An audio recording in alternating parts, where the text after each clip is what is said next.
vida en que uno comienza a pensar seriamente si todo lo que Dios dijo que nos iba a dar y a bendecir y a los lugares donde nos iba a llevar, finalmente algo hizo que abortara esa palabra profética.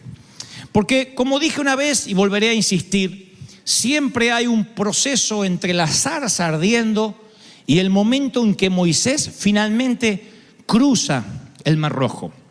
Siempre hay un momento, un lapso de duda, un lapso entre Dios diciendo ve y haz lo que te digo porque yo estoy contigo. Uno se encuentra con corazones endurecidos como el del faraón, con plagas en el medio, con un pueblo dubitativo, con críticas. Es lo que yo llamo la unción profética. ¿Qué es algo profético? Algo que está dado en profecía a futuro, que va a ocurrir pero que todavía no ocurrió. La forma más sencilla que tiene uno para juzgar un profeta es el cumplimiento de la profecía. A los profetas del Antiguo Testamento, y aún los del Nuevo Pacto, de la nueva dispensación de la gracia, cuando un profeta decía algo y no se cumplía, la forma de ajusticiarlo era arrojarlo por un desfiladero, por un despeñadero, para que se muriera cayendo al precipicio. Así se ajusticiaban a los falsos profetas en la Biblia. Y la Biblia, ustedes van a notar que Dios unge personas y uno creería que a partir de esa unción la persona cambia de vida, literalmente cambia inmediatamente. Sin embargo, a partir de la unción parece que todo se le complica porque nos olvidamos que esa primera unción siempre es profética, es lo que Dios podría hacer. ¿A cuántas ciudades, iglesias, Dios les ha prometido avivamientos, moveres del Espíritu? Dios ha dicho, he aquí quiero traer un mover.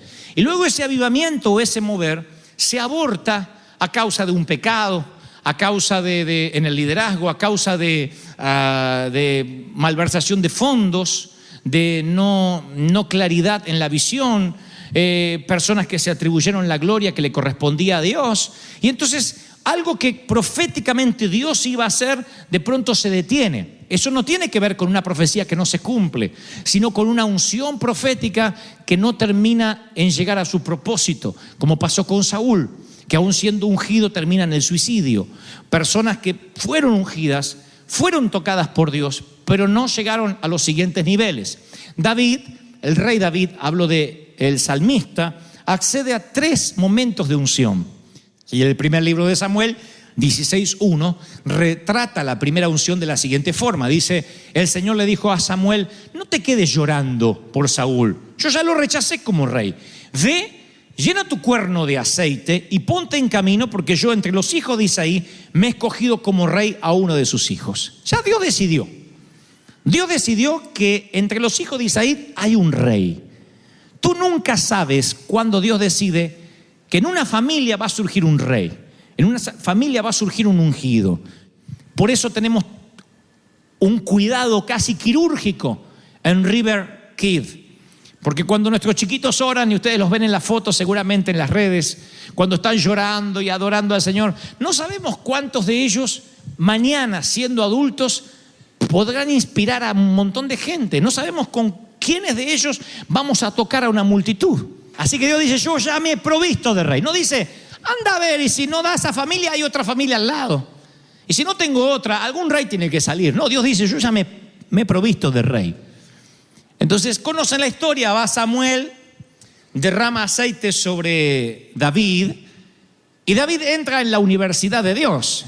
En esa universidad que a pesar de estar ungido, muy pocos se gradúan.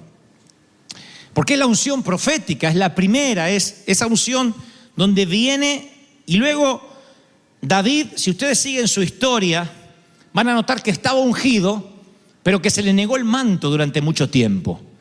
¿Cuántas veces has recibido una unción, pero se te negó el manto? El manto es la cobertura, el manto es cuando se te comisiona, cuando viene lo sobrenatural para que puedas hacer aquello para lo cual fuiste ungido. Nosotros fuimos ungidos pastores, pero hasta que no vino el manto, quizás no teníamos un amor, una paciencia, una forma de comunicar, de liderar antes, hasta que ese manto que dura con el llamado. Cuando el llamado termina, ese manto es retirado. Y ese manto se le niega a David. ¿Quién se lo niega? Saúl, su propio suegro. Su suegro lo empieza a perseguir a lanzazos. Su suegro, que también fue ungido en su tiempo, pero que ahora Dios lo desechó, que entre la unción profética y la segunda unción se quedó en el camino. Ahora se aplica el principio de que está lleno de Dios o lleno de demonios. Y Saúl está endemoniado hasta los huesos. Está atormentado, por lo menos atormentado. Hay espíritus que vienen sobre él. Y entonces Saúl dice: David, toca para mí, toca para mí. Se empezaba a tocar para Saúl y Saúl se calmaba. Los espíritus malos se iban y Saúl se calmaba y decía bueno, y volvía la presencia de Dios. De alguna forma le quitaba eso que lo estaba drenando, ¿no? Ese estrés. Pero inmediatamente Saúl se llenaba de celos, porque decía: ¿y por qué este está ungido? ¿Y por qué la música de este me hace bien? Así que Saúl en su locura agarraba lanzazos y le tenía que esquivar las lanzas de Saúl. Yo hubiese dicho: momentito, yo fui ungido por el mismo profeta que te ungió a ti. Pero David, callado. Cuando ve que es insostenible la relación, que él sale y no tiene este principio espiritual, no divide el reino. No se va hablando este endemoniado, loco, suegro. Encima del suegro tenía doble motivo para hablar mal. No se va hablando mal del suegro, no divide el reino, se va solo. Siendo un ungido, decide callarse, no divide, no habla mal, no murmura. Hasta su corazón es revelado cuando dice: yo no voy a tocar al ungido de Jehová. Más tarde en un episodio cuando tiene a su mano para matar a Saúl. David respeta la unción y por eso logra pasar de la unción profética a la siguiente unción, que es la unción sacerdotal. Pero la primera, él luego contaría la experiencia cuando se va a enfrentar al gigante Goliat. Y Saúl le dice: mira, tú no estás preparado para batallar con un hombre así. David dice: yo cuido las ovejas y cuando viene un oso o viene un león, yo les quito de sus fauces a la oveja, me peleo con el oso. Era un hombre de batalla en el campo. O sea que cuando viene la primera unción, cuando Dios te dice: te voy a usar, vas a seguir luchando con los osos de la carne y con los leones de la tentación. No se van porque estás ungido. Al contrario, crecen esos osos y leones. Porque algunos dicen: yo estoy más tentado que nunca, yo estoy más luchando con la carne que nunca antes. Y creen que es porque la unción se les fue. No, es al contrario.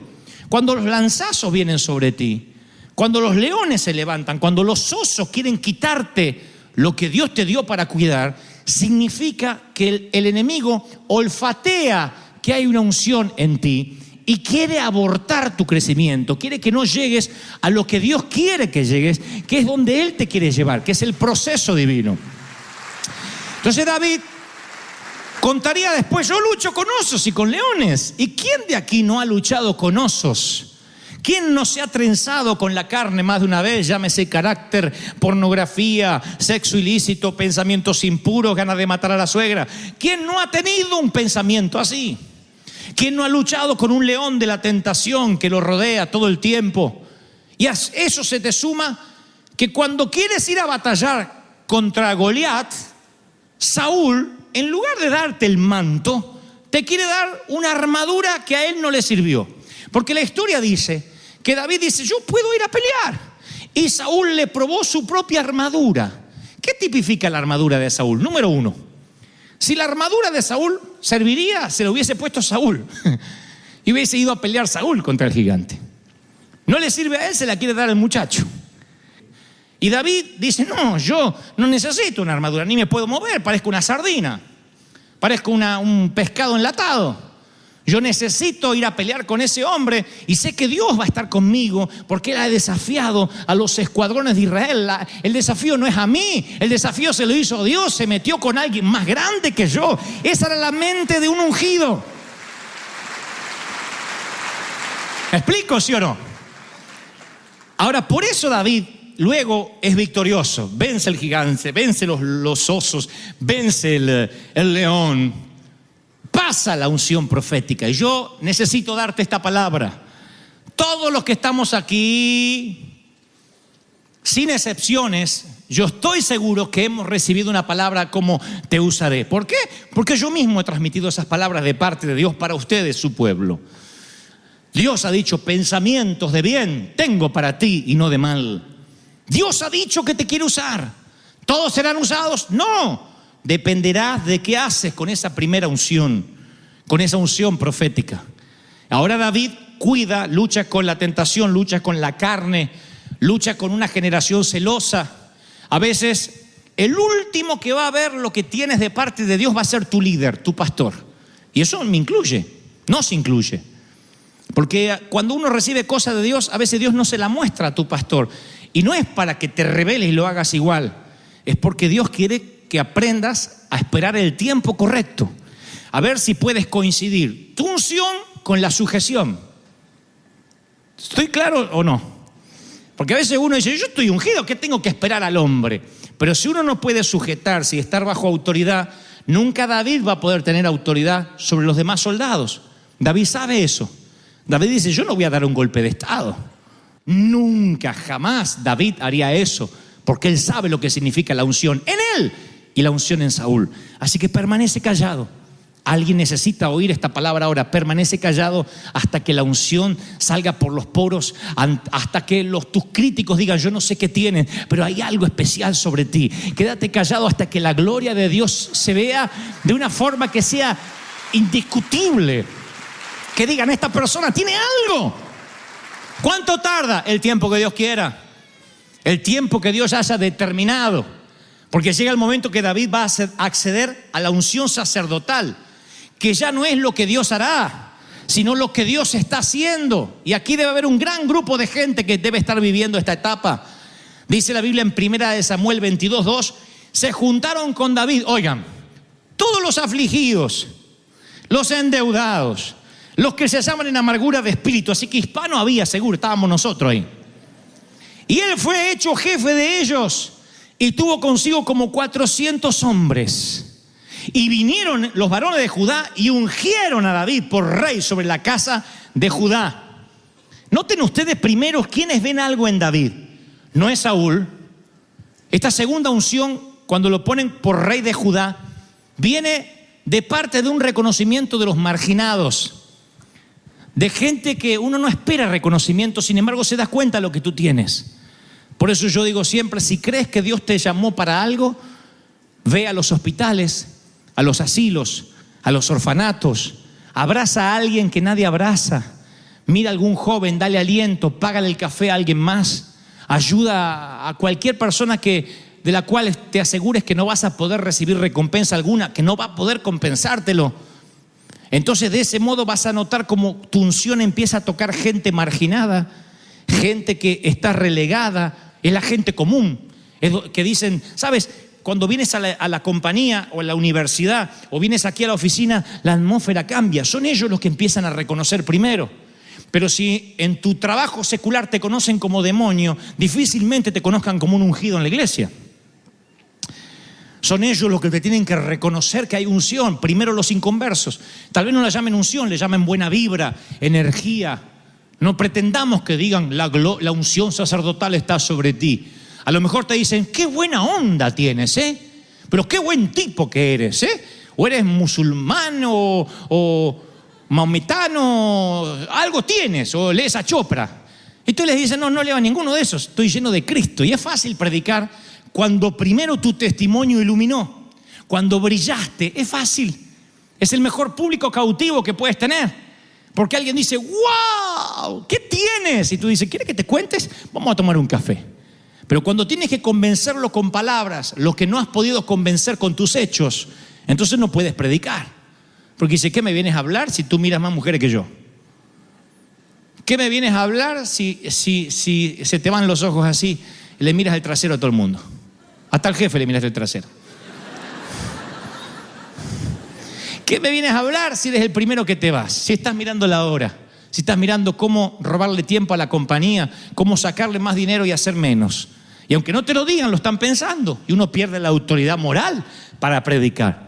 Porque para que los endeudados, los afligidos, los proscriptos te sigan como a David y después te unjan por rey sobre la casa de Judá, tienen que ver fruto de carácter, de unción, de durabilidad, de estabilidad emocional, de que no hablas mal de nadie, de que no murmuras bajo fuego, siguiendo todavía bajo las lanzas de un rey celoso, porque la unción, la nueva unción siempre trae un nuevo nivel de demonio, de trabas, de guerra, de batallas. David permanece y a muchos empiezan a identificarse con él, y ahora es el Robin Hood del desierto. Ahora muchos empiezan a seguirlo, y ahora tiene un ejército de 400 hombres, de los cuales de ese semillero saldrán los valientes del ejército de infantería que jamás haya pisado este planeta. Soldados increíbles, le leí las crónicas hace unos domingos atrás, que defienden territorios, que matan gigantes, que se pelean con leones. De allí saldrá el plantel, la selección de hombres más increíbles que jamás tuvo el universo en términos militares. De esos endeudados, afligidos, menesterosos. Así que si estás endeudado, afligido, indocumentado, perseguido, divorciado, separado, abandonado, flagelado, Dios me dice que te diga, estás en el mejor lugar, porque es materia prima para ser valientes, materia prima para levantarte, para ungirte, para empoderarte, para llenarte de gloria. ¿Están recibiendo esta palabra, sí o no? Muéstreme en un grupo de gente endeudada, menesterosa y afligida que tenga una visión, y te mostraré valientes que marquen la historia para siempre y que entran en la galería de los héroes de la fe. Por eso creo que David está en el lugar correcto, allí en la cueva de Adulam, con estos muchachos, y allí recibe la unción por rey sobre Judá. Pero no va a terminar ahí. Dios había dicho a través de Samuel que sería rey de Israel. Y entonces llega el momento de esa tercera unción, la unción de multitudes. Porque todas las tribus de Israel tienen que elegirlo como rey. No alcanza que solo los marginados reconozcan lo que hay en ti. Hay un momento que las multitudes tienen que reconocer que hay una unción sobre ti. Es una unción de multitudes. Para los negocios, para las finanzas, para los talentos, para el ministerio, hay una unción de multitudes. Y esa unción de multitudes viene cuando ya no son un grupito pequeño, sino todo mundo reconoce lo que hay en este caso en David. Dice en segundo libro de Samuel 5:1, vinieron todas las tribus de Israel a David en Hebrón y le dijeron: David, miren qué declaración, henos aquí, somos carne tuya y hueso tuyo somos. Somos parte de tu cuerpo. ¿Saben lo que es esto? Identificación con lo que Dios te da. La gente se identifica, no te ve como alguien lejano, tan ungido que no se te pueden acercar. Dice, somos carne tuya y huesos tuyos. Eso se va a mantener en el ministerio de David hasta su vejez. Porque David va a seguir peleando las batallas como rey. Y en un momento esos mismos muchachos que envejecen con él le dice: David, no salgas más a la guerra, deja pelear a nosotros. Porque si te matan, apaga las lámparas de Israel. Quédate, danos estrategia, te necesitamos más pensando que matando gigantes. Ya mataste todos los gigantes que debías matar, batiste todos los récords, no batas más récords. Quédate ahí y nos dices cómo batallar. Tú también eres sacerdote, David, ponte el efod de lino y nos dices qué Dios quiere. No salgas, no arriesgues la vida. Miren qué identificación. Un buen jefe es aquel cuyos empleados dicen: yo no me puedo ir temprano porque está el jefe acá. Para eso tiene que haber una identificación con tu empleador. Si tu empleador abusa de tu tiempo, nunca te da las gracias, nunca te pides por favor, no ves la hora que sean las 4, las 5 de la tarde para mandarte mudar. ¿Es verdad o no es verdad? No, son todas horas extra acá. ¿Es verdad o no es verdad? Cuando tú ves a alguien lejano, no dices hueso tuyo y carne tuya, porque eso es una declaración que somos un mismo cuerpo. Están diciendo: David, si tú te dueles, nos dolemos. Tus victorias son tus victorias, tus derrotas son nuestras derrotas. Si tú sufres, sufrimos. Si tú estás alegre, estamos alegres. ¡Qué declaración! Es una identificación con la unción. Y esto no es para los pastores. Yo siempre digo que si mis hijos en mi casa quieren imitar a Justin Bieber en vez del papá, yo tengo un gran problema de liderazgo en casa. Si tus hijos llenan de póster tu casa y quieren imitar a una persona en particular y no te tratan de imitar, mamá, papá, si tus hijos van a pasar una etapa en que van a querer diferenciarse, pero tiene que haber una admiración por papá o mamá si es que hay una unción correcta en tu vida. La unción siempre produce identificación, siempre. A los líderes no debería costarles ser líderes. Aquel que tiene que ordenar, en vez de casi sugerir, es porque todavía no es líder, no logra identificación. Tiene alguien que está sujeto porque se lo pusieron. Y cuando te ponen a alguien y dice, tienes que obedecerle, tú lo haces por obligación. Pero qué maravilloso es cuando dices, sí, es un placer seguir los lineamientos de este hombre o de esta mujer. Es maravilloso hacer cosas por amor que por obligación. Pero para eso tiene que haber una unción de identificación. Somos carne de tu carne, somos hueso de tu hueso. ¿Me están siguiendo? Luego le dicen, esto es maravilloso. Y le dice, además David, en la misma declaración, le dice, somos carne de tu carne, hueso de tu hueso. Le dice, además David, aún antes de hoy, cuando Saúl era nuestro rey, tú eras el que nos sacabas a la guerra y nos volvías a traer. Segundo, el reconocimiento del fruto del trabajo. Vi qué maravilloso que el pueblo diga, mira, tú no tenías por qué hacerlo, pero sin embargo, tú siempre estabas ahí para atenderme. Lleven esto a cualquier orden de la vida. Es maravilloso cuando alguien que no le corresponde hacer algo, te bendice.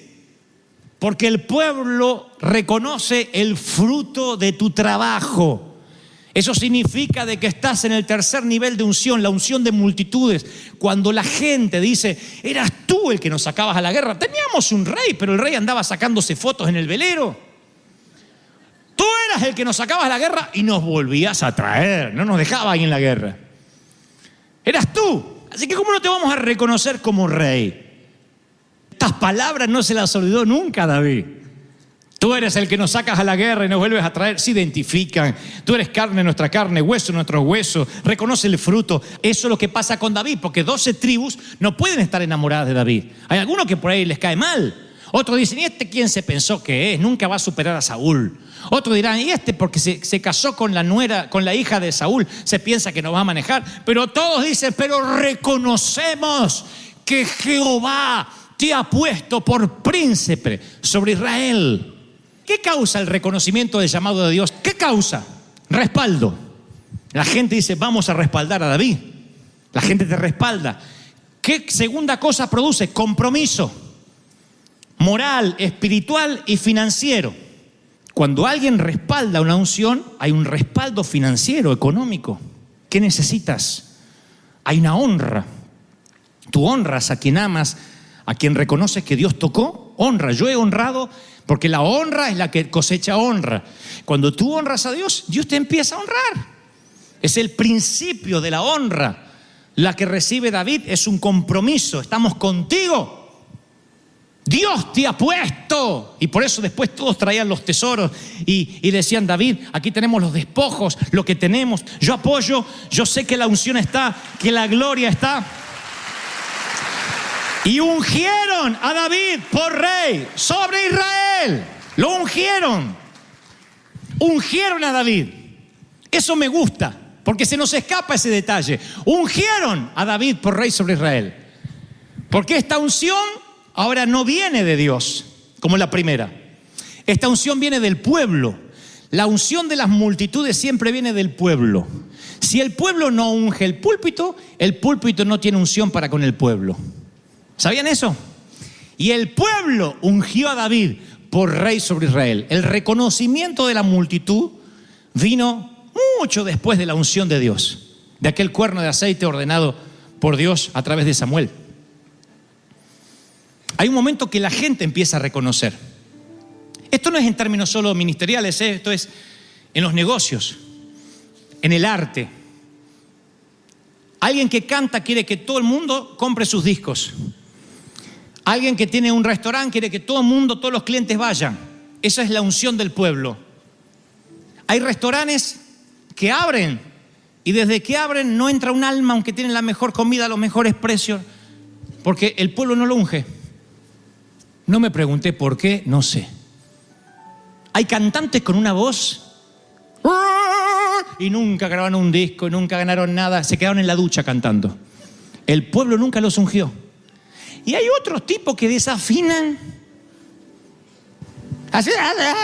y graban disco y venden y la gente los unge. Hay actores. No hay pésimos actores en Hollywood. ¿Ustedes vieron a John Travolta en las primeras películas? Yo soy Shakespeare. ¿Qué tiene John Travolta? No sé, multimillonario actuando. Hoy en día es una marca para vender cualquier film. Los directores lo saben, le hacen guiones para él. Un día lo descubre Quentin Tarantino y dice, hay algo en ese muchachito que bailaba Fiebre del Sábado por la Noche. Lo descubre, le hace una película para él y a partir de ahí se dispara la carrera y el pueblo unge. Una unción que no tiene nada que ver con esta, una unción de cine. Pero para todos necesita estar ungido. Que la gente diga, hay algo en él, hay algo en ella. ¿Lo quieres? ¿Quieren la unción de multitudes? Yo todavía no veo sed de que quieran eso. ¿Quieres que eso pase contigo?